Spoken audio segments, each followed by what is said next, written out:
single leg deadlift with a 5-second pause. So you're gonna start with the feet hip width distance.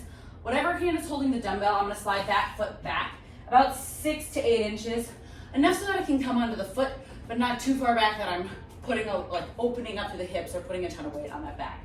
So that back foot is really just for balance. From here, I'm gonna initiate from my hips as I hinge, and when I get to the bottom position of this RDL, I'm gonna pause.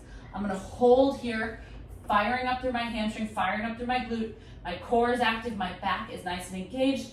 5-second count, and squeezing through the glute, activating all the way back up to standing.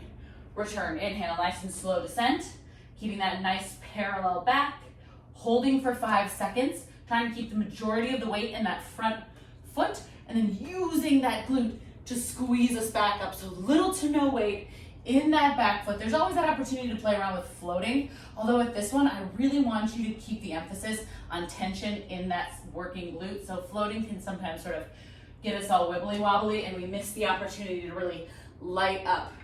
This is a sneaky one. You will find, certainly after a few reps of it, but certainly after a few rounds of it, that you're really getting extra burn through the glute and hamstring from having to hold that isometric at the bottom.